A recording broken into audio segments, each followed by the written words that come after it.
Welcome back to my new vlog. So आज vlog लड्दो हेर्ले यो त सबै मैले बाँधेको फाइनली गाइज यहाँ चाहिँ मम्मी आएर कराइराख्नु भएको छ। फाइनली गाइड न फाइनली फाइज पराल चाहिँ यो राख्नुपर्ने हुन्छ हामीले चाहिँ हैन।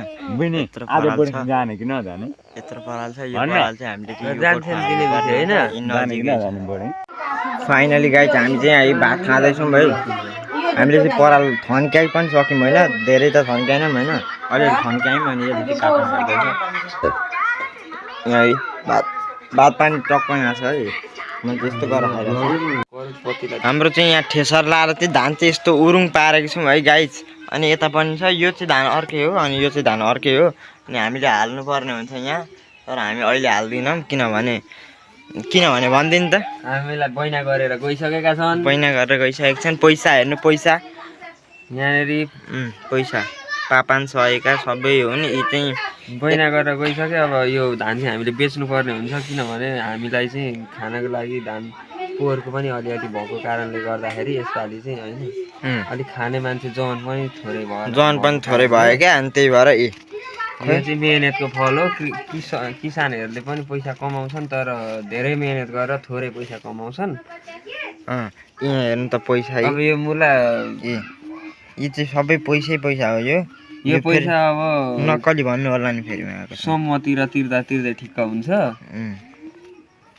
यति हुन्छ हाम्रो चाहिँ धान बेचेर पैसा। यतिकै धान बेच्दाखेरि यति आयो भनेपछि 4 महिना 3 महिना 4 महिनाको दुःख गरेर लास्टमा अन्तिममा पैसा चाहिँ यति आउँछ। अब विदेशमा गरी खान नसकिने भयो, विदेशै जानुपर्छ जस्तो छ। विदेश जाँदाखेरि पल्लो घरे काकाले हामीलाई नुन तेल पत्याएका थिएनन्, तर हेर्नु पल्लो घरे काकाले फेरि हामीलाई पैसा दिँदैनन् होला। विदेश जानु पनि गाह्रो छ, कोसँग माग्नु। पैसा छ है गाइज।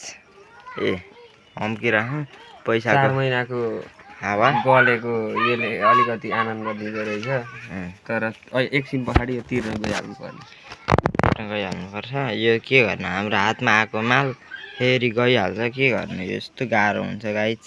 बाघहरू त छन् नि हाम्रो पनि। भाइलाई बोलाइसक्यो हेर्नुहोस् गाइज।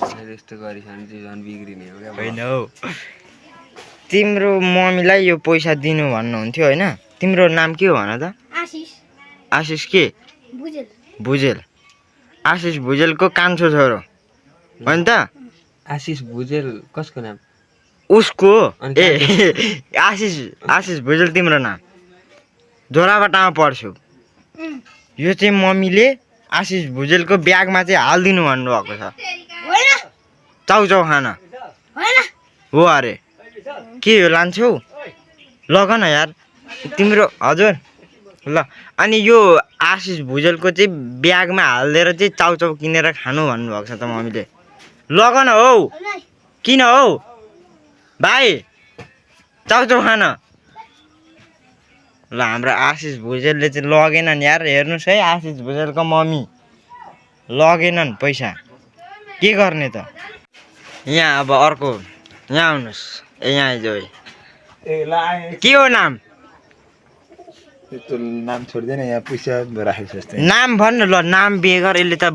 तँ भाइ कति ज्ञानी थियो यार, त्यसले लगेन। यसले त हतार पक्रिगयो त।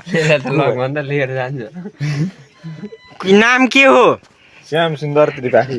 श्याम सुन्दर त्रिपाठीजीलाई चाहिँ हामीले चाहिँ सहयोग गरिसक्यौँ हामीले। नयाँ बनाउन थाले। 1 2 3 4 5 6 7 8 9 10 11 12 13 14 15 16 17 18 19 20 21 22 23 24 25 26 27 28 29 30। ल 32 वटा हुनुपर्ने 1000 उडो। जादु गरे यता देखान, यता अन्डर अलिक राम्रो गरी। दर्शकले हेर्नुहोस्, यसले अब यो 1000 चुक्ता नगरुन्जेल यो पैसा म फिर्ता दिदिनँ। नलिने। अब 1000 चुक्ता चाहियो हामीलाई। ल कस्तो दिदिउ त भन त। के कस्तो? के चाहिँ देखाउ? सार ए भाइ यहाँ आऊ त एकछिन। यहाँ आऊ न यहाँ। ए बहिनी यहाँ आइज त।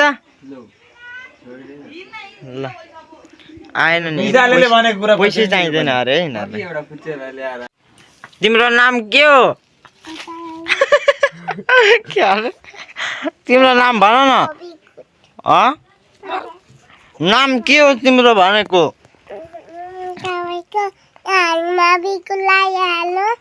हातमा बिस्कुट लगाइदिएको नाम के हो भन न हौ